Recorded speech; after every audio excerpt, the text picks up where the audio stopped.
Revival bukanlah hal yang asing di telinga kita sebagai insan Pentakosta. Karena kita percaya bahwa kebangunan rohani itu memang nyata adanya. Bahkan kita percaya kita ada di dalam suatu gerakan Roh Kudus di akhir zaman yang kita kenal sebagai Pentakosta ketiga. Lalu bagaimana harusnya kita sebagai insan Pentakosta meresponi revival? Mari kita bahas dalam Voice of Pentecost kali ini. Tahukah saudara, pada tanggal 8 Februari 2023, ada kebangunan rohani yang viral di berbagai media sosial. Sekelompok mahasiswa mengalami lawatan Allah di kampus mereka. Hal ini terjadi saat mereka berdoa, memuji, dan menyembah Tuhan bersama-sama.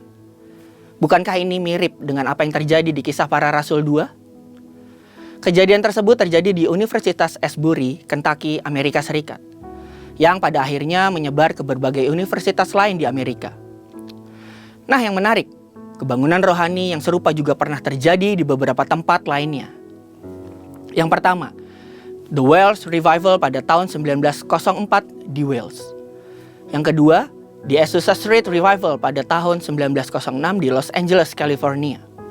Yang ketiga, The Toronto Blessing di bulan Januari 1994 di Toronto, Kanada. Saudara, kebangunan rohani juga pernah terjadi di Indonesia, di mana ada 2 juta orang Indonesia yang datang kepada Kristus pada tahun 1965. Hal itu terjadi di tengah kekacauan politik pada saat itu. Kemudian ada kebangunan rohani Soe, Timor pada tahun 1965. Kebangunan rohani di Nias pada tahun 1916 sampai 1922. Yang luar biasa, lawatan Tuhan masih terjadi saat ini dan bahkan melalui gereja kita.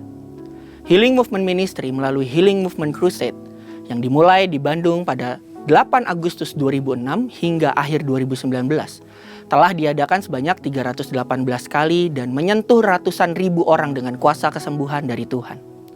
Saudara, dalam perjalanan kebangunan rohani global dan di Indonesia, kita memahami bagaimana kebangunan rohani yang sungguh-sungguh terjadi, diawali dengan orang-orang percaya merasakan lapar dan haus akan kebenaran, mendorong gereja untuk bersatu dalam doa, dalam kondisi seperti rasa sakit melahirkan, yang seperti tertulis di Yoel 2 ayat 28-29, yang diwujudkan dengan pencurahan Roh Kudus yang disertai goncangan, membawa pertobatan besar dan reformasi dalam gereja dan masyarakat. Beberapa hamba Tuhan seperti Pendeta Dr. Insinyur Niko Nyoto Raharjo, Dutch Sheets, Martin L. Jones memberikan beberapa pengertian mengenai revival yang dapat kita simpulkan sebagai proses hidup kembali, pembangunan kembali, dan pemulihan yang dikaruniakan oleh kasih karunia Allah kepada umatnya. Ini menciptakan semangat kesatuan dalam doa dan melahirkan pertobatan serta reformasi di dalam gereja dan masyarakat untuk melakukan kehendak Bapa pada zaman ini. Untuk kita dapat meresponi revival dengan benar, kita perlu mengerti bahwa revival adalah suatu proses yang melibatkan masa pewahyuan, masa membajak, dan masa menuai. Masa pewahyuan adalah saat Tuhan memberikan visi revival pada gereja kita. Kita sudah menerima visi Pentakosta ketiga, membangun menara doa Azusa Street di tempat Pentakosta kedua, dan merespon pesan Tuhan melalui Yeskiel 37 tentang tulang-tulang kering yang hidup kembali. Masa membajak memerlukan respons dari gereja dengan pertobatan, pemulihan, dan pemurnian. Gereja harus menjaga api, kembali kepada kasih mula-mula, berdoa bersama, menghidupkan karunia Roh Kudus, memahami bahasa roh, dan setia dalam pemuritan. Masa penuaian melibatkan manifestasi Kristus dalam kehidupan orang kudus, pertumbuhan benih yang mencapai potensi penuh, dan menghasilkan reformasi gereja dan masyarakat.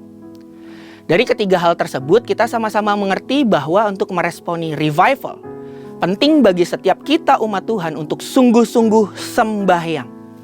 Mencari wajah Tuhan sungguh-sungguh, berdoa sungguh-sungguh, memuji dan menyembah Tuhan sungguh-sungguh, serta berbalik dari jalan-jalan kita yang jahat, sehingga pada waktunya Tuhan akan mendengar dari sorga, mengampuni dan memulihkan negeri kita.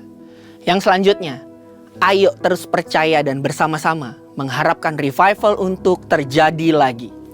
Dengan kuasa Roh Kudus dalam Pentakosta ketiga ini, penuaian terbesar dan terakhir sedang dan akan terjadi. Amanat agung Tuhan Yesus pasti diselesaikan. Saudara, Untuk penjelasan lebih lengkap dari tim teologi kami, silakan scan QR Code yang tersedia atau buka link yang ada di atas. Tuhan Yesus memberkati.